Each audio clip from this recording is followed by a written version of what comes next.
Hello, स्वागत है आप लोगों का। आज के इस विशेष कार्यक्रम में हम लोग भाषाई विवाद के ऊपर आज जो बड़े भारत में एक चर्चा का केंद्र बना हुआ है, दक्षिण और उत्तर के बीच की जो जनसंख्या के प्रति आधार पे जो विवाद उत्पन्न हुआ है, उसके मूल रूप को हम समझेंगे। सबसे पहले आज तमिलनाडु से जो मुद्दा उठ रही है, जो कर्नाटका से आए दिन मुद्दा उठ रही होती है, वो एक आगे आने वाले राजनीतिक परिदृश्य में भारत की क्या वस्तु स्थिति रहने वाली है, इसके बारे में हम लोग चर्चा कर रहे हैं। तो इस विशेष एपिसोड में आप बने रहिएगा और मैं कुछ तथ्यात्मक बात करूंगा। भारत की आबादी 1951 की जनगणना के समय लगभग 39 करोड़ के आसपास, लगभग 39 करोड़ के आसपास है। अभी ऑफिशियल जनगणना 2011 के जनगणना सेंसस के हिसाब से भारत की आबादी 121 करोड़ थी। कब की सेंसस? 2011 की सेंसस के हिसाब से, 2011 की जनगणना के हिसाब से। अभी वर्तमान में कुछ स्वास्थ्य सर्वे, वोटिंग परसेंटेज और अन्य तथ्य जुटाने के बाद हम भारत की आबादी लगभग 145 करोड़ के आसपास या 150 करोड़ के आसपास करते हैं। माना भी जाता है कि पूरी दुनिया में सबसे ज्यादा आबादी इस दशक में हमारे ही देश में है, इंडिया ही है, जो चाइना, जो पूरी दुनिया में सबसे बड़ी आबादी वाला देश था, उसको भी पीछे छोड़ दिया है।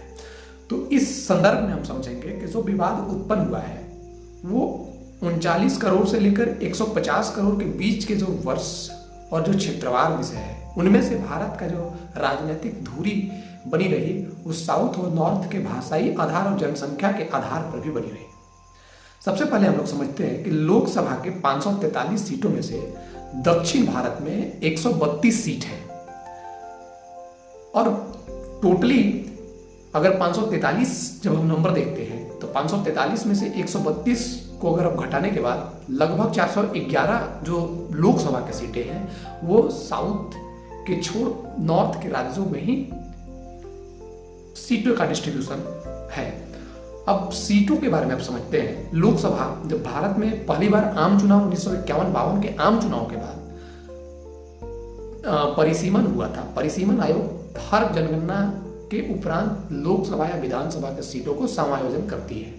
यह करती है, इस शब्द के पीछे एक रहस्य छिपा हुआ है, क्योंकि भारत की आबादी बेतहाशा बढ़ते रहने के कारण अब तक भारत में आजादी का लगभग 75 वर्ष मनाने के बाद भी हम लोग मात्र 4 बार परिसीमन हुआ है। और 4 बार परिसीमन कब कब हुआ है? 1952-53 में, 1962, 1962 और 1963 में, 1972-73 में और 2001-2। ये 4 बार ही परिसीमन आयोग बनी है और इसके आधार पर सीटों का समायोजन लोकसभा में किया गया है। जब इंदिरा गांधी की सरकार थी, इमरजेंसी के वक्त 42वां संविधान संशोधन 1976 के तहत किया गया कि 2001 तक, यानी 2001 तक अब कोई भी परिसीमन नहीं बनेगा। मैं थोड़ा सा करेक्ट करना चाहूंगा कि 2001 में 84वां अमेंडमेंट होता है, जो अगले 2026 तक कोई लोकसभा के सीटों का परिसीमन नहीं होगा। 42वां संविधान संशोधन में भी 2001 तक के सेंसस के बीच जो है सीटों का सामंजस्य या आगे बढ़ाने का निर्णय नहीं लिया जा सकता, ये अमेंडमेंट कर दिया गया था। और 2001-2 में भी 84 यानी 84वां संविधान संशोधन के तहत भी 2026 तक सीटों का समायोजन या सीटों का निर्धारण नहीं हो सकता। लेकिन एक और बात है, चूंकि जब हम एक लोकतांत्रिक व्यवस्था में रहते हैं तो वहां की जनसंख्या, उनकी मूलभूत सुविधाओं और उनके आधार पर जो प्रतिनिधि चुन के भेजते हैं इस उत्तरदायी सरकार में, उसकी सीटों की उपलब्धता और उस जनसंख्या के आधार पर एक विधि व्यवस्था बनाने का लोकतंत्र का खूबसूरती है।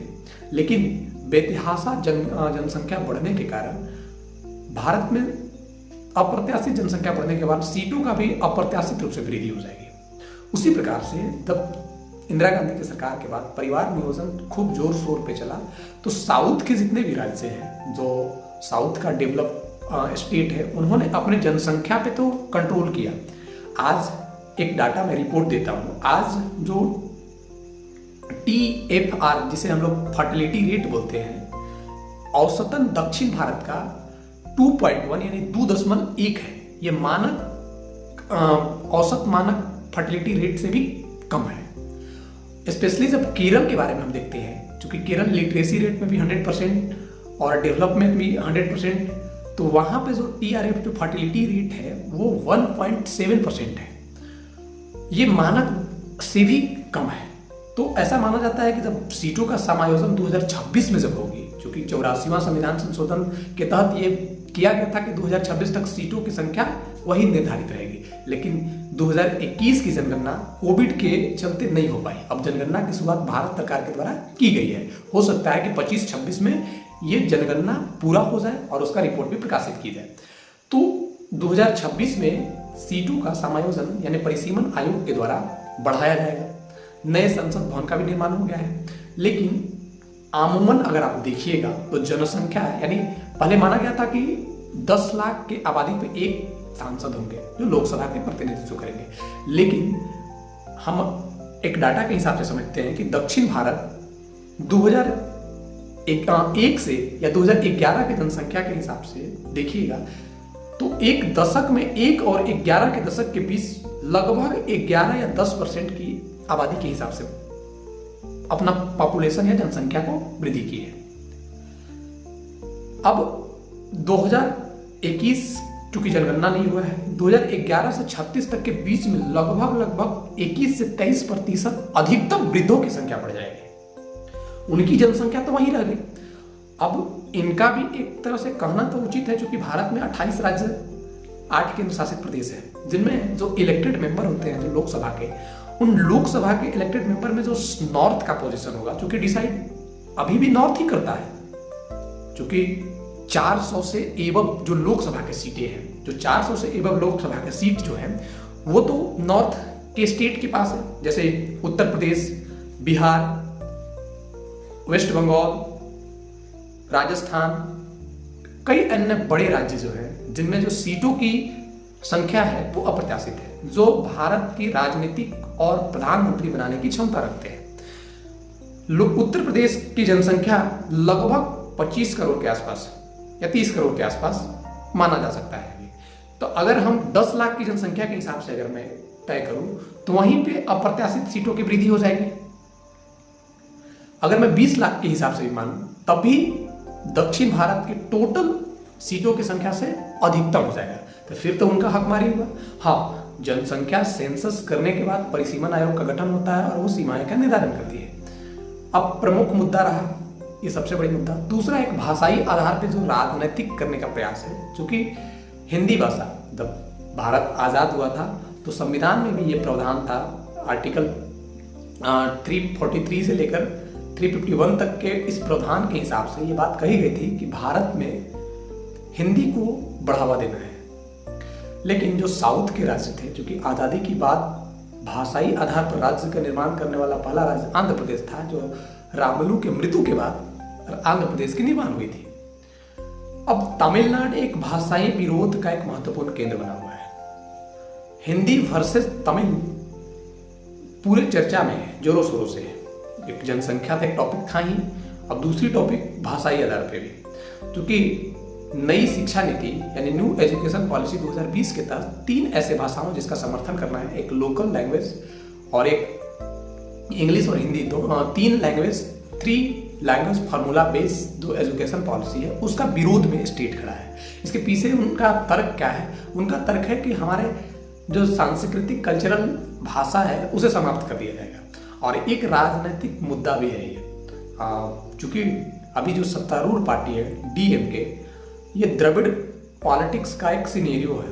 वो द्रविड़ पॉलिटिक्स में एक तथ्य ये भी आता है कि तो भाषाई आधार पे भी इसका विरोध, और DMK ही नहीं, हिंदी वर्सेस तमिल या अन्य साउथ वर्सेस नॉर्थ के पॉलिटिक्स में AIDMK और अन्य छोटी पार्टियां भी तमिलनाडु की रही हैं। द्रविड़ जो पॉलिटिक्स है वो बेसिकली सनातन विरोध, हिंदी विरोध, साउथ नॉर्थ का विरोध, ये पॉलिसी बेस्ड आगे आने वाले चुनाव में उनका मुद्दा रहने वाला है।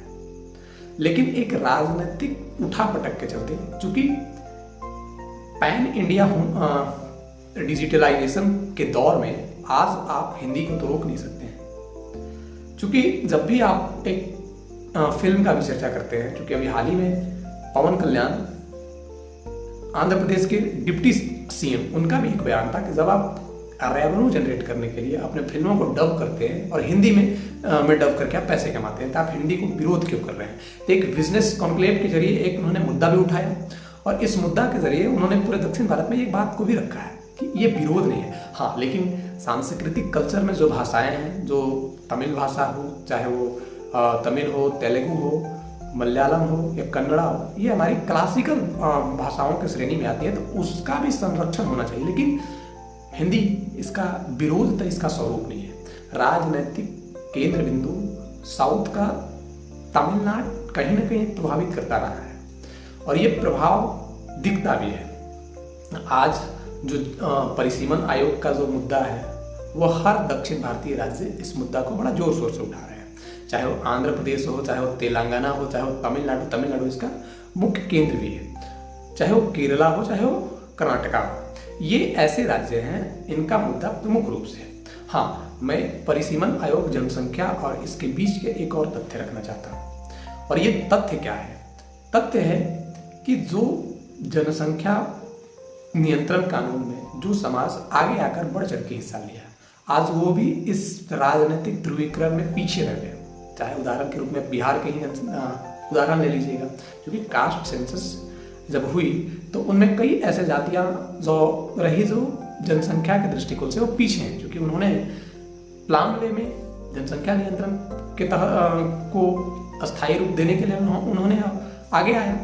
तो ये तो एक जटिल समस्या है भारत के लिए, और दक्षिण भारत के इस मुद्दे को देखा जाए तो एक जायज मुद्दा भी हो सकता है, लेकिन राजनीतिक की स्थिति केंद्र बिंदु नॉर्थ तो रहा ही है, क्योंकि सीटों की संख्या आज भी भारी है। आज भी अगर डिसाइडर हुआ है वो दक्षिण भारत के बदले उत्तर भारत ही है, क्योंकि इसकी सीटों की संख्या अधिकतम है, जनसंख्या अप्रत्याशित है। साउथ डेवलपमेंट होने का कारण भी, डेवलप स्टेट होने का कारण भी एक तथ्य जनसंख्या भी है।